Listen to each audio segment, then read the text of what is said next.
Assalamualaikum warahmatullahi wabarakatuh. Salam jumpa kembali sama Edi Riza dari Pocil Channel. Pemirsa Pocil, kalau selama ini kita jalan-jalan keluar mengikuti kampanye dari 3 paslon yang ada yang ikut berkompetisi di pemilu tahun 2024 ini. Dari beberapa kampanye tersebut kita bisa melihat seperti apa sih dinamika yang ada di lapangan. Lantas pada kali ini kita akan membuat sebuah prediksi tentang siapa pemenang di antara kontestan tersebut. Tentunya dengan berbagai macam analisa agar Anda tidak salah paham, agar Anda juga tidak menjustis terhadap keberpihakan Edi Riza dari Pocil Channel terhadap kontestan pemilu kali ini. Ikuti terus, jangan kemana-mana, agar Anda tidak gagal paham. Oke? Bangsa yang besar adalah bangsa yang tidak pernah melupakan sejarah perjalanan bangsanya. Nah, untuk itu mari kita merewind ke belakang seperti apa perjalanan bangsa ini dengan aneka partai yang ada. Analisa dari Pocil Channel yang akan menang dalam kontestasi besok adalah Anies Rashid Baswedan. Apa alasannya? Sederhana sekali kita melihat keadaan yang ada di lapangan, baik itu animo dari masyarakat yang hadir di setiap kampanye, kemudian militansi dari partai pendukung dari pasangan-pasangan tersebut. Kita analisa, tidak usah jauh-jauh. Dulu ketika ada dua partai di Indonesia ini, yaitu P3 dan PDI. Belum ada perjuangan ya, masih PDI. Nah, kemudian ada golongan di tengah-tengah. Karena pada saat itu Golkar bukanlah partai ya, tapi golongan. Nah, yuk kita analisa siapa sih sebenarnya yang sekarang ada di P3 itu saat itu, kemudian sekarang, kemudian siapa yang ada di PDI itu dulu, dan bagaimana sekarang. Kalau kita lihat perjalanan atau sejarah dari partai-partai ini, tentu hanya orang-orang seusia dengan kita yang akan tahu perjalanan ini. Tapi baiklah, kita singkat saja. Jadi PDI yang sekarang adalah PDI Perjuangan itu memiliki basis massa, karena militansi dari simpatisan PDI ini tidak perlu kita ragukan lagi.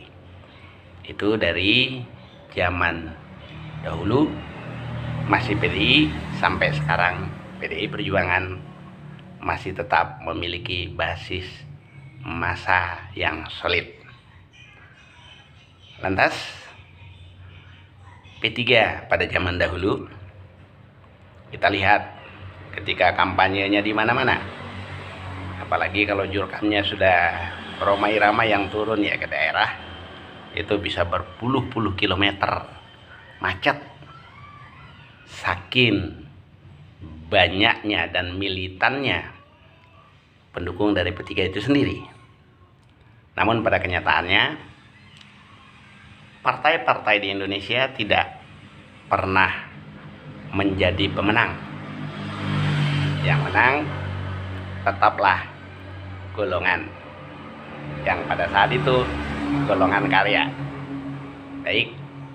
Nah, militansi dari P3 yang dahulu sekarang ada di PKS. Karena ini pecahan. Jadi yang tidak pecah itu dari dua partai ini hanya PDI. PDI sampai saat ini masih solid. Sementara P3 ini pecahannya banyak sekali. Sementara P3-nya masih ada sampai saat ini. Kemudian ada PAN di situ juga pecahan dari P3, ada PKS di situ juga pecahan P3, ada Bulan Bintang di situ juga pecahan dari P3, ada PKB di situ juga pecahan dari P3.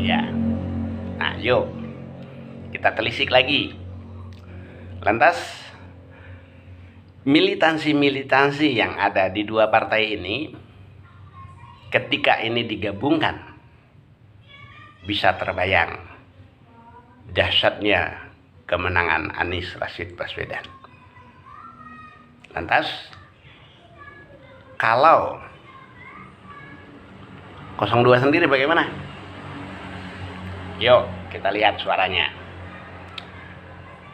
02 ini yang sekarang dulunya adalah gabungan dari beberapa partai yang ada sekarang ini berkompetisi, kecuali PKS. Nah, dalam hal ini artinya suara yang diperebutkan oleh 02 ini adalah suara yang kemarin kemenangan Jokowi. Bisa Anda bayangkan?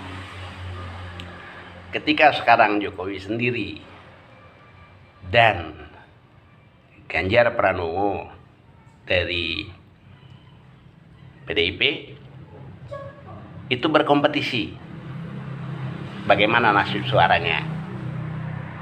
Lantas ada yang merasa jumawa.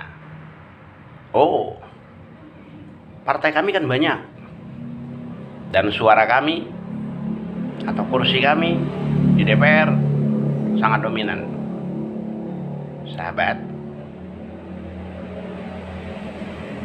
banyaknya kursi di DPR atau di DPRD tidak selalu berbanding lurus dengan pilpres maupun pilkada. Bisa partai itu banyak di sebuah koalisi, tetapi hanya ketua umumnya saja, alias membawa kursi kosong. Hanya gerbong tapi isinya kosong. Kita lihat tahun 2020. Tahun 2020 ada pilkada di Kota Depok. Di Kota Depok itu seperti layaknya tingkat 2 ada 50 kursi di DPRD. Lantas pada saat itu tahun 2020 nih, masih segar nih, itu ada dua yang berkompetisi, ada dua calon. Yang pertama diusung oleh partai-partai besar dengan jumlah kursi keroyokan 33 kursi. Kalau hitungan matematis dan itu berbanding lurus kursi tadi dengan masyarakat yang memilih, sudah pasti itu akan menang telak. Tapi kenyataannya tahun 2020 pilkada di Kota Depok, PKS memiliki 12 kursi ditambah dengan P3 kemudian ditambah dengan Demokrat. Jumlahnya 17. Jadi 17 berbanding 33. Ketika nalar berbicara, kemudian kita lihat dari jumlah kursi, dan kursi ini kan pasti mewakili suara. Kalau ini bulat, pasti PKS gigit jari. Tapi kenyataannya PKS menang telak di Kota Depok. Nah, tidak tertutup kemungkinan nih, ini akan terjadi juga di Pilpres tahun 2024 ini. Semua partai-partai besar dengan bangganya mengatakan mereka koalisi besar. Lantas yang mengusung Anies Baswedan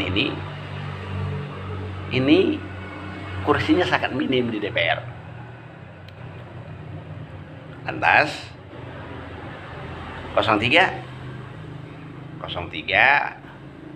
dia bisa mengusung sendiri karena memang memenuhi syarat 20%, kan demikian. Nah, pada akhirnya nanti kita akan lihat bagaimana nasib dari koalisi partai yang begitu besar ini. Bisakah Prabowo masuk ke istana, atau jangan-jangan Prabowo besok jadi saksi hidup untuk pelantikan Anies Rashid Baswedan? Lantas kita ulang kembali masalah suara tadi. Betul, di koalisi besar ini semua sudah dipersiapkan agar menang satu putaran. Tetapi caranya kurang elok. Seperti apa?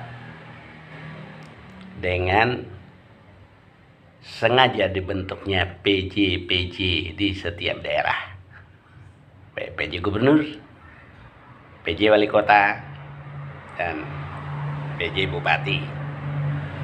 Dengan harapan semua PJ ini selalu mengikut dan membeu apa yang diucapkan oleh Pak Lurah. Tetapi saat itu juga Pak Lurahnya pernah ngomong,